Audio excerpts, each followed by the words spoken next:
Dewas KPK menjatuhkan sanksi etik berupa permohonan maaf secara langsung dan terbuka kepada 78 pegawai KPK yang terbukti melakukan pungli di rutan KPK. Sanksi ini pun menuai polemik. Lantaran kasus pungli yang terjadi di lembaga antirasuah itu justru hanya diberikan sanksi berupa permohonan maaf. Lantas apa alasan KPK hanya memberi sanksi itu hingga bisakah kasus itu dibawa ke ranah pidana dan dijerat Undang-Undang Tipikor?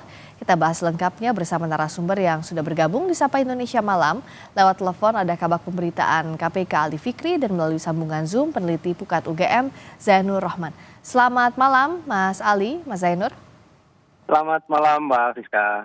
Selamat malam, saya ke Mas Ali dulu. Ini kenapa dijatuhkan sanksi etik ini permohonan maaf kepada pelaku pungli, bukan pidana? Bisakah ini dibawa ke ranah pidana? Pertanyaan yang ditunggunya itu, Mas Ali. Karena kalau hanya permohonan maaf, sementara ini kasusnya pungli di KPK pula, tentu masyarakat kecewa.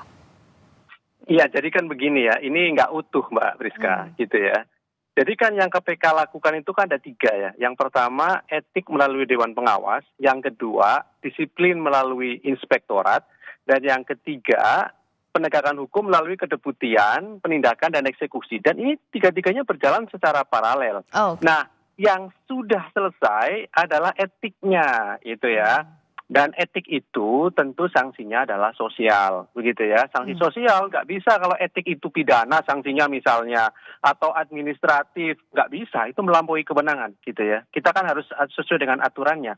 Pertanyaannya, apakah hanya etik permintaan maaf secara langsung dan terbuka itu? Oh tidak, kami pastikan tidak. Yang pertama adalah disiplin. Kami sudah membentuk tim di Kesekjenan KPK. Yang pertama khusus untuk mengeksekusi etiknya dulu, gitu ya. Kan 7 hari kerja ya, itu etik. Kami siapkan itu. Yang kedua, kami siapkan untuk tim penjatuhan disiplin. Perlu diingat Mbak Priska, beberapa bulan yang lalu itu sama sudah dijatuhi etik, baru kemudian disiplin dan dipecat 2 orang, ya, 2 orang pegawai. Walaupun sudah ASN dipecat. Artinya pemecatan ASN mudah gitu. Kalau kemudian memang bukti-bukti dan prosedur-prosedurnya sudah dilalui kan begitu ya. Nah, kemudian yang ini tentu disiplinnya ada di inspektorat sedang berproses. Pertanyaan berikutnya, pungli kan korupsi? Ya, pungli adalah korupsi, betul. Makanya kemudian KPK bukan hanya melakukan penyelidikan Mbak Priska, tapi saat ini sudah pada tahap penyidikan. Nah, tahap penyidikan di KPK itu kami pastikan sudah ada tersangkanya, ya. Cuman kami belum umumkan secara resmi. Kenapa? Karena sedang berproses, gitu ya. Sudah ada tersangka yang sudah kami tetapkan dari oknum-oknum ini.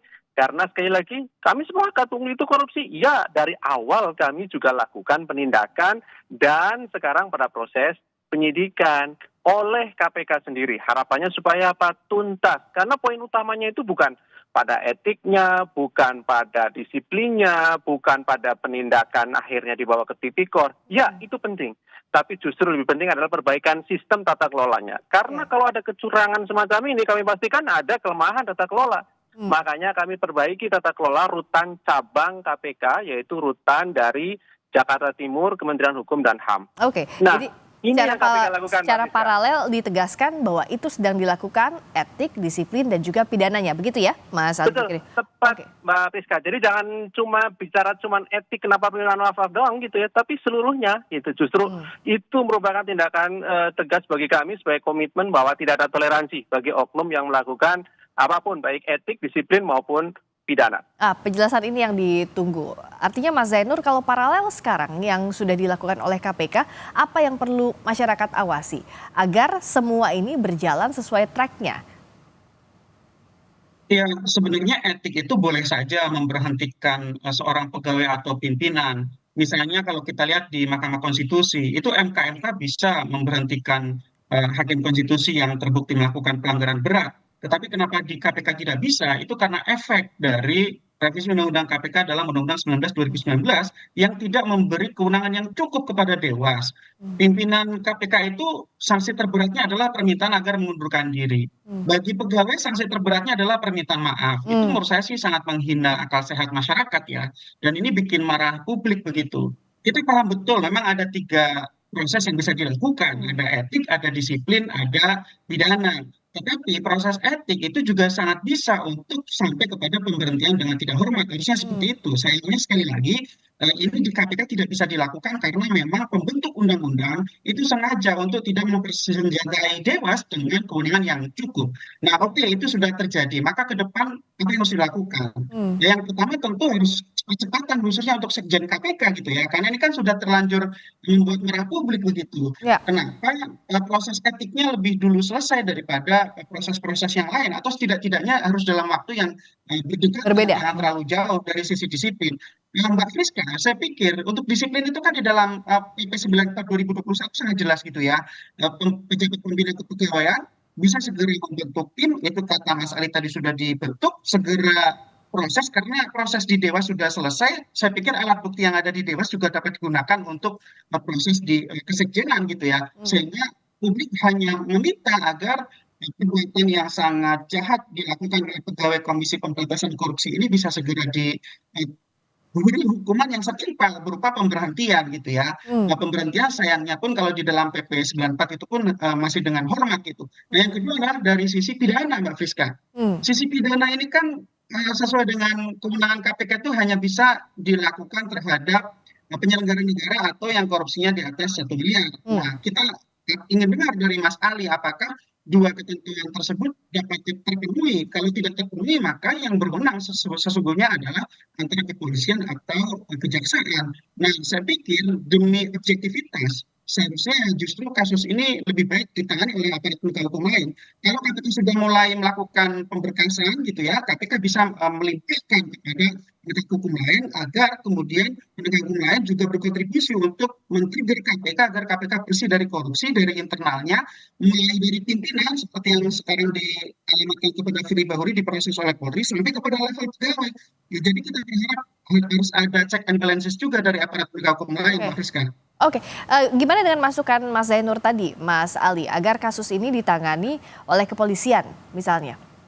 Ya, yang pertama begini, ini Mas Zainur kurang membaca secara utuh ya, apa yang menjadi aturan di internal Dewas gitu ya. Harus dibedakan ya antara etik pimpinan, etik pegawai itu dibedakan loh. Itu ada sanksi-sanksi tersendiri gitu ya. Tadi kan sekarang ini kan yang sedang diproseskan untuk pegawai ya, gitu ya. Jadi sanksi terberatnya nanti permintaan maaf secara langsung dan terbuka gitu ya, secara sosial dan segera dieksekusi oleh kejaksaan gitu ya. Kemudian yang kedua, kalau kita berbicara mengenai kewenangan KPK, ini persoalan yang sebenarnya nanti ranahnya sebenarnya diuji pada proses pra-peradilan dan sebagainya begitu ya. Tetapi kami mempunyai argumen gitu ya bahwa kenapa kemudian KPK bisa menangani perkara ini sesuai dengan pasal 11. Satu yang berbicara bahwa ini bukan berbicara mengenai kerugian keuangan negara. Jadi kita nggak berbicara 1 miliar lebih ya gitu ya, karena memang ini bukan kerugian keuangan negara. Ini kan suap, pungli dan lain-lain tidak ada dalam rutan. negara ya. Yang pertama itu.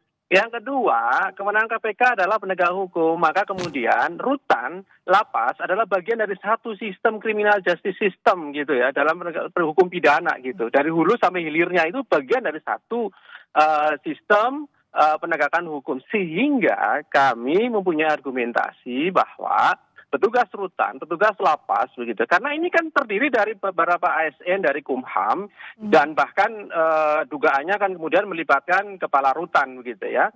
Sehingga kami berpendapat bagian dari penegak hukum. Nah, penegak hukum tentu menjadi kewenangan KPK untuk bisa melakukan proses penyelidikan, penyidikan dan penuntutan. Nah, ini saya kira ini sih perdebatan yang nanti bisa diuji begitu ya. Tetapi tentu KPK ketika melakukan proses penyidikan yang berjalan ini kami memiliki argumentasi yang kuat didukung dengan bukti-bukti, alat bukti dan bahkan kemudian ahli-ahli hukum pidana begitu ya.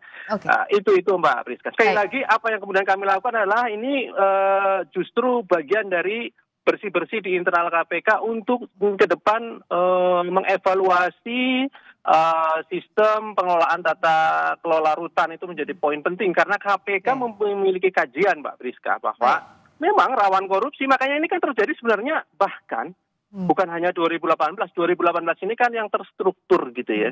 2016 itu sudah terjadi gitu. Ya. 2018 sampai 2003 yang terstruktur dan bisa kami buktikan Ya, gitu. dan bersih-bersih ini diawasi publik agar nanti maksimal pidananya agar memberikan efek jera, itu yang sebenarnya ditunggu oleh publik, dan Ya, prosesnya tadi betul, ditegaskan sepakat oleh itu. Mas Ali juga berlangsung paralel, etik juga disiplin dan juga pidananya. Terima kasih Mas Ali Fikri, Kabak Pemberitaan KPK, dan juga Mas Zainur Rahman, peneliti Pukat UGM. Selamat malam. Selamat malam Mbak Rizka.